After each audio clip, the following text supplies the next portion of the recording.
من الشیطان الرجیم بسم اللہ الرحمن الرحیم اهدنا الصراط المستقیم. یہ مقام وہ آ گیا کہ یہاں تک تو ہے پروردگار ہم پہنچ گئے تیرے فضل سے تیرے کرم سے. فطرت سلیمہ بھی تیری عطا کردہ تھی, عقل سلیم بھی تیری عطیت کردہ تھی. ان دونوں کی روشنی سے ہم یہاں تک تو پہنچ گئے.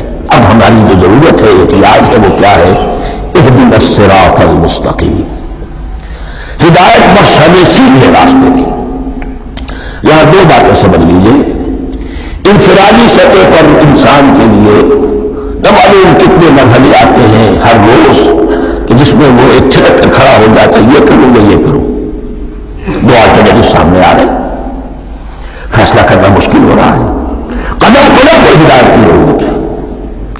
اور اجتماعی طور پر نوع انسانی تین بڑے بڑے تمدنی مسائل میں واقعہ یہ ہے کہ تسلیم کر لیا جانا چاہیے کہ عقل انسانی اس کو راستہ نہیں دکھا سکتی. عام معاشرتی سطح پر مرد اور عورت کے درمیان حقوق اور اختیارات کا کیا توازن ہو, ناممکن ہے. انسان طے نہیں کر سکتا.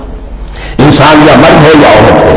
عورت سوچے گی اپنے جذبات کا, اپنے خیالات کا لحاظ رکھے گی. مرد کے جذبات و احساسات کا اسے اس کا کوئی تصور ہی ممکن نہیں. مرد سوچے گا اسے اپنے احساسات معلوم ہے, لیکن یہ کہ عورت کے احساسات سے وہ نابلد ہے, ان کو محسوس کر نہیں سکتا. لامحالہ وہ اپنے بارے میں وہ جو بھی نظام بنائے گا اس میں وہ اپنی بالادستی رکھے گا. وہ تو ایک ہی ہستی ہو سکتی ہے کہ جو دونوں کی خالق ہے, مرد کی بھی عورت کی بھی, اور اس کو دونوں سے محبت ہے, دونوں کا خیر خواہ ہے, دونوں کا رب ہے, دونوں کو پروان چڑھانا چاہتا ہے. اسی طرح فن اور معاشرہ یا ریاست, حکومت اور ریاست ہمیشہ یہ چاہتی ہے کہ سارے اختیارات ہمارے ہاتھ میں آ جائیں, ٹوٹلیٹیرین سوسائٹی ہو, بس ہم حکم دیں اور لوگ اس پر چلیں. افراد یہ چاہتے ہیں ہمیں آزادی ہونی چاہیے. اب آپ دیکھیے کہ دنیا میں کتنے جھگڑے چلتے ہیں اسی پر, فریڈم فریڈم فریڈم.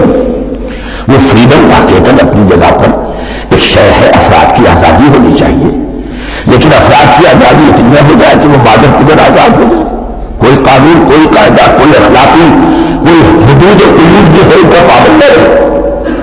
تو اب کہاں ہے وہ نقطہ اعتدال کہ جس میں انسان کی انفرادی آزادی, انفرادی اختیار اور ادھر اجتماعی مصلحتیں جو ہیں ان کو بیلنس کیا جا سکے. انسان طے نہیں کر سکتا, صرف اللہ ہی اس کے لیے نظام دے سکتا ہے. تیسرا مسئلہ ہے سرمایہ اور محنت, اس میں کیا توازن ہو. سرمایہ اور محنت دونوں مل کر کچھ بنا رہے ہیں, کچھ پروڈیوس کر رہے ہیں. اب اس میں نفع جو ہوا ہے اس میں سرمایہ کا کتنا حصہ ہونا چاہیے اور لیبر کا کتنا ہونا چاہیے, کون طے کر سکتا. اس کے لیے بھی کہ ایسا نہ ہو کہ سرمایہ داری جو ہے آکاش بیل بن کر پورے معاشرے پر چھا جائے اور غریب بیچارہ, مزدور بیچارہ, کاشتکار بیچارہ وہ گویا کہ چکی کے دو پارٹوں میں پس کر رہ جائے, اس کی کوئی حیثیت نہ رہ جائے. لیکن یہ کہ دوسری طرف اگر یہ کہ مزدور کا جو حق ہے اس سے زیادہ اس کو دے دیا جائے تو سرمایہ جو ہے وہ سکڑ جائے گا, شائی ہو جائے گا, وہ پھر میدان میں نہیں آئے گا. کیا کیا جائے, کون سا نقطہ عدل و اعتدال ہے. یہ تین مسائل ایسے ہیں. اهدنا الصراط المستقیم. تو یوں سمجھیے کہ ایک جو بنیادی ہدایت تھی, ایک اللہ کو پہچان لینا, یہ جان لینا کہ کل حسن و جمال اور تمام انعام و اکرام کا منبع اس کی ذات ہے, وہ رحمان ہے اور رحیم ہے. اور یہ جان لینا کہ مرنے کے بعد جی اٹھنا ہے, حساب کتاب ہے, فیصلہ ہوگا جزا و سزا کا, اور مختار مطلق کچھ دن کا اللہ ہے. پھر یہ عہد کر لینا ایاک نعبد و ایاک نستعین. اس کے بعد دعا, پروردگار ہمیں ہدایت پر قائم رکھ, ہماری ہدایت میں اضافہ فرما. اس ہدایت کے لفظ کو سمجھ لیجئے, بنیادی ہدایت, تفصیلی ہدایت, قدم قدم پر ہدایت, ہدایت پر ہدایت. والذین اہتدوا زادہم ہدی. جو لوگ ہدایت کے راستے پر آتے ہیں اللہ ان کی ہدایت میں اضافہ کرتا ہے. تو یہ قدم قدم پر ہمیں ہدایت کی ضرورت ہے اور مرحلہ وار ضرورت ہے.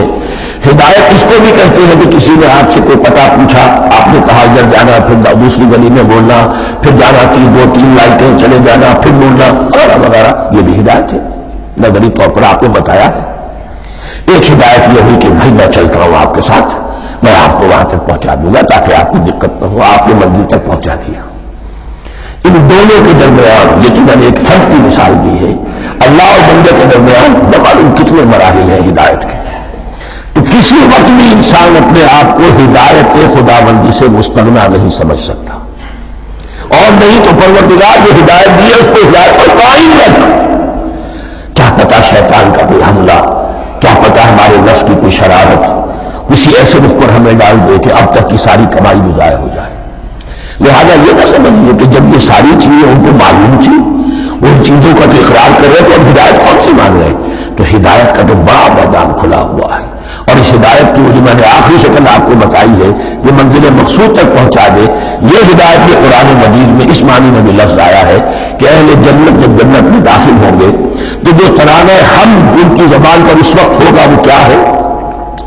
الحمدللہ الذی ہدانا لہذا وما کنا لنہتدی لولا ان ہدانا اللہ. کوئی شکر اللہ کا جس نے ہمیں یہاں تک پہنچا دیا، ہدایت دی یہاں تک پہنچا دیا، اور ہم ہرگز نہ پہنچ پاتے، ہم ہرگز ہدایت یافتہ نہ ہو سکتے اگر اللہ ہی ہمیں ہدایت نہ دیتا. اہدنا الصراط المستقیم، سیدھا راستہ.